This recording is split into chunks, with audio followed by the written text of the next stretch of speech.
ನವೆಂಬರ್ನ ಕಡೆಯ ವಾರದಲ್ಲಿ ಇಬ್ಬರ ನಡುವೆ ಸಂಧಾನ ಸೂತ್ರವನ್ನ ಮಾಡ್ತಾರಂತೆ. ಕಾಂಗ್ರೆಸ್ ಹೈಕಮಾಂಡ್ ಸೂತ್ರ ಯಾರಿಗೆ ವರ, ಯಾರಿಗೆ ಶಾಪ ಆಗುತ್ತೆ. ಯಾಕೆ ಶಾಪ ಆಗಬೇಕು? ವರ ಅಂತೂ ಈಗ ಸಿದ್ದರಾಮಯ್ಯನವ್ರು ಪಡ್ಕೊಂಡಾಗಿದೆ. ಸಿಗದೇ ಇದ್ರೆ ಮಾತ್ರ DCM ಅವರಿಗೆ ಶಾಪ ಆಗುತ್ತೆ. ಒಬ್ಬರಿಗೇನೆ ಶಾಪ. ಪೂರ್ಣಾವಧಿ ಸಿಎಂ ವಿಚಾರ ಹೈಕಮಾಂಡ್ ಹೆಗಲಿಗೆಯನ್ನ ಈಗ ಸಿದ್ದರಾಮಯ್ಯನವರು ಹಾಕಿದ್ದಾರೆ. ಸಿಎಂ ಹೇಳಿದ ಮೇಲೆ ಇನ್ನೇನಿದೆ, ಹೇಳದಂತೆ ನಡೀತೀವಿ ಅಂತ DK ಶಿವಕುಮಾರ್ ಹೇಳಿದ್ದಾರೆ. ಸಿಎಂ DCM ಇಬ್ಬರಿಂದಲೂ ಕೂಡ ಶಾಂತಿ ಸಂಧಾನದ ಸುಳಿವನ್ನೇನಾದರೂ ಕೊಟ್ರ, ಎಲ್ಲವೂ ಕೂಡ ಹೇಳಬೇಕಾಗಿದೆ ಅಷ್ಟೇ. ಬಟ್ ಹೈಕಮಾಂಡ್ ಬಿಹಾರ ಚುನಾವಣೆಯಲ್ಲಿ ಬ್ಯುಸಿ ಆಗಿರೋದ್ರಿಂದ ಅಲ್ಲಿಯವರೆಗೂ ನಡ್ಕೊಂಡು ಹೋಗುತ್ತೆ.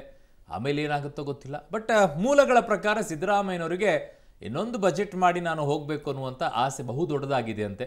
ಹಾಗಾಗಿ ಆ ಸಂಧಾನದಲ್ಲಿ ಅದನ್ನು ಒಪ್ಪಿಗೆಯನ್ನು ಕೊಟ್ಟು ತದನಂತರ 2 ವರ್ಷಗಳಿಗೆ ಮಾತ್ರ ಏನಾದರೂ DCM ಅವರಿಗೆ CM ಆಗಕ್ಕೆ ಅವಕಾಶವನ್ನು ಮಾಡಿಕೊಡ್ತಾರಾ ಅನ್ನೋ ಐಡಿಯಾ. ಬಟ್ ಕಾಂಗ್ರೆಸ್ ವಲಯದಲ್ಲಿ ಅದೇ ಬಹಳ ದೊಡ್ಡ ಮಟ್ಟದಲ್ಲಿ ಚರ್ಚೆ ಆಗ್ತಾ ಇದೆ.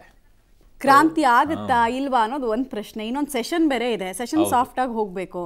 ಸೊ ಈ ಟೈಮ್ನಲ್ಲಿ ಚೇಂಜಸ್ ಆಗುತ್ತಾ? ಈ ಪ್ರಶ್ನಾರ್ಥಕ ಚಿಹ್ನೆಗೆ ಯಾರೂ ಕರೆಕ್ಟಾಗಿ ಉತ್ತರ ಕೊಡ್ತಿಲ್ಲ. ಅಲ್ಲಿರೋರು ಕೆಲವ್ರು ಕೇಳಿದ್ರೇ ಗೊತ್ತಿಲ್ಲ ಅಂತಾರೆ. ಬಿಹಾರ ಎಲೆಕ್ಷನ್ ಬಳಿಕ CM ಮತ್ತು DCMಗೆ ಡೆಲ್ಲಿಯಲ್ಲಿ ಸೀಕ್ರೆಟ್ ಸಭೆ ಆವತ್ತಾಯ್ತಲ್ಲ, ಸ್ಟಾರ್ಟಿಂಗ್ ಸರ್ಕಾರ ಅಸ್ತಿತ್ವಕ್ಕೆ ಬರೋಕ್ಕೆ ಮುಂಚೆ.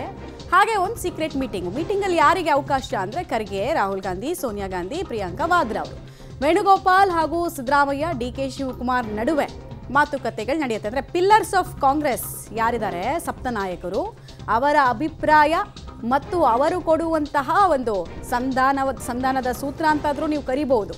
ಅದನ್ನು ಇವರಿಬ್ಬರು ಎಷ್ಟರ ಮಟ್ಟಿಗೆ ಒಪ್ಕೊಳ್ತಾರೆ ಅನ್ನೋದು ನೋಡಬೇಕಾಗತ್ತೆ ನಾವು. ಯಾಕಂದರೆ ಇಬ್ಬರೂ ಕೂಡ ಪಾಪ್ಯುಲರ್ ಲೀಡರ್ಸೇ, ಅನ್ಡೌಟೆಡ್ಲಿ ಜನಪ್ರಿಯ ನಾಯಕರು. ಯಾವಾಗಲೂ ಅಷ್ಟೇ ಮಗ್ಗಲ ಮುಳ್ಳಾಗೇ ಹೈಕಮಾಂಡ್ಗಳಿಗೆ ಕಾಡಿತು. ದೇವರಾಜ ಅರಸರು ತಗೊಳ್ಳಿ, ವೀರೇಂದ್ರ ಪಾಟೀಲ್ ತಗೊಳ್ಳಿ, ಯಾರನ್ನು ಬೇಕಾದರೂ ತಗೊಳ್ಳಿ, ಇತಿಹಾಸ ನಮ್ಗೆ ಹಂಗೆ ಹೇಳುತ್ತೆ.